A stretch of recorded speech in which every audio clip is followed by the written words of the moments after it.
From ranting about superhero flicks to going on a mission to fix what's wrong with the DCU, James Gunn reveals why he thinks superhero movies have become lazy. According to James, the world's way too saturated with superhero movies and TV shows. He thinks some of the recent movies of the genre are flopping because audiences have gotten tired of them, but it goes beyond that, and the movies are suffering from a lack of creativity. Gunn says these days, Hollywood gives any superhero a movie, and sure, the 2010s were basically superheroes galore, but the film industry's still cranking them out at the same pace. I mean, I'm seeing a new superhero movie or show every month, and none of these writers and directors are focusing on the #1 most important thing, the story. In Gunn's opinion, the days when each superhero story used to stand out are long gone, and every movie follows the same tired old formula. The films never try to explain why a character's worth the audience's time. Instead, they throw generic character tropes on an already unoriginal plot. Hell, even the climactic third acts leave James yawning now, because the stories are so weak, and it's all about grabbing the audience's attention with spectacle instead of giving them a reason to care in the first place. I've got to say it's hard to argue with him, because 2023 has been one of the worst years for superhero movies ever. DC released The Flash in theaters with a lot of hype, and sure, the movie got okay reviews, but it was a massive flop at the box office. It had a bloated production budget of around $200 million, was one of the most expensive DC Extended Universe movies ever made, and the movie performed so badly in theaters that its worldwide gross was only $246 million. When you factor in marketing and advertising costs on top of the budget, that means the movie made diddly squat, and the studio lost a whole lot of dough. DC's not the only one in trouble though, because the Marvel Cinematic Universe suffered a historic failure back in February. After Phase 4 of the franchise turned out to be a major disappointment for fans, Marvel made a big deal out of Ant-Man and the Wasp: Quantumania, the movie that introduced their next big villain, Kang the Conqueror. Well, I guess Kang couldn't conquer the box office because the movie was slammed by fans and critics, which cost Marvel and Disney a whole lot of cheddar. They made some coin, but not nearly as much as they'd hoped. And look, I'm not trying to crap on the DCEU, but their movies rarely set the box office on fire. The MCU, on the other hand, you'd never hear the words Marvel and flop in the same sentence before Phase 4. One thing these movies have in common is that they both feature actors who've had a lot of legal troubles, and that likely factored into the films, flopping hard. But both studios have bigger problems to deal with. Gunn's one of the most insightful people working in the superhero genre right now, and you can see the things he's complained about in both Marvel and DC. The DCEU movies mostly feature popular characters, but someone must have had a brain fart when they greenlit Black Adam because it was a total stinker. Somehow the worst DCEU movie was 2016's Batman vs. Superman: Dawn of Justice, and that movie made a lot of money, but it was bashed by comic book fans and critics big time. What hurt the DCEU is that the original plan for the franchise wasn't very good, and Warner got cold feet about it just as the wider story was on the horizon. It's all well and good to make a darker cinematic universe, but Zack Snyder's take on Superman and Batman wasn't fresh or interesting. It was just plain wrong.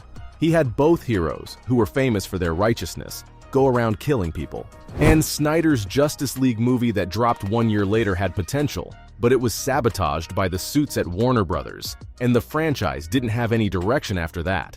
The best movies in this universe, like Wonder Woman and Aquaman, were the most successful ones, but plenty of movies were made just for the hell of it. It's no wonder fans have lost faith in the DCEU, and that's why The Flash, which stars a fan-favorite superhero, ended up bombing. Things are worse on the Marvel side of things though, because the MCU doesn't know what they're doing. I mean, whether you like it or not, you have to admit that the Infinity Saga is a historic achievement, and after Avengers Endgame dropped, fans were convinced that it couldn't be topped. Marvel Studios set out to prove them wrong, but things aren't going according to plan. When the franchise got back in gear after the pandemic, it gave us movies about characters like Shang-Chi and the Eternals, introduced Moon Knight, Mrs. Marvel, and She-Hulk through Disney Plus shows. Of all these characters, Ms. Marvel was the only one that had broad appeal, and with the other characters, Marvel needed really compelling stories to sell them to a general audience. Unfortunately for them, the stuff they came up with fell flat with the fans. As a result, All of these projects underperformed, and what's worse is that when they made sequels and prequels for the characters we knew and loved, they dropped the ball.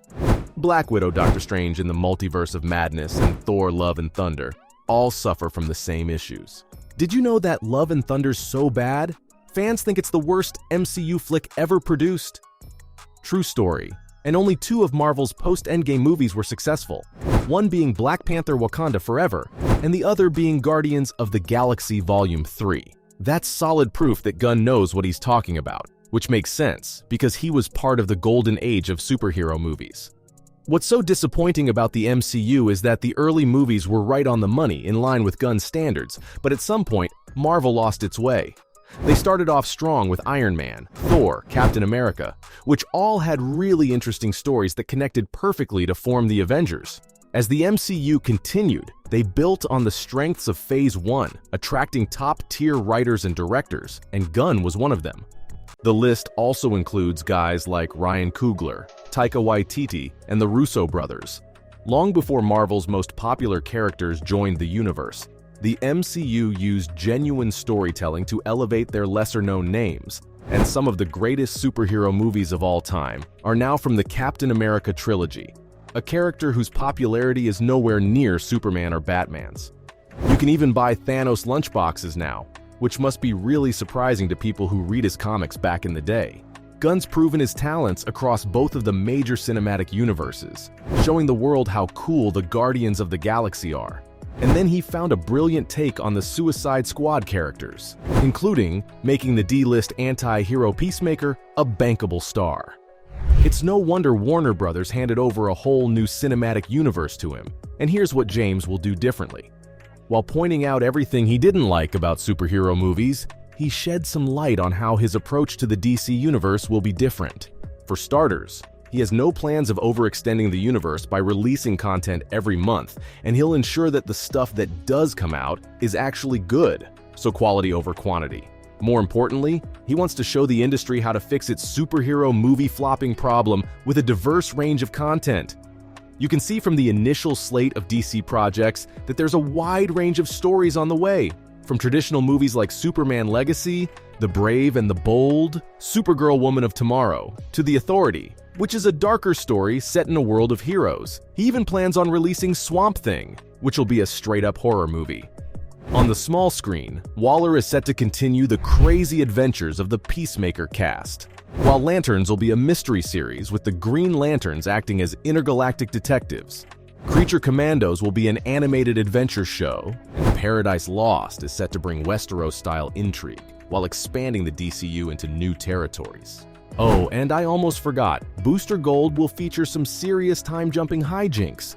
When it comes to originality, the DCU's definitely going to deliver, but these projects need to be top-notch.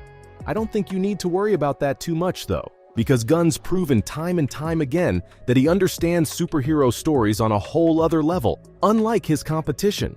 So, from going on a mission to fix what's wrong with the DCU, to ranting about superhero flicks, James Gunn revealed why he thinks superhero movies have become lazy.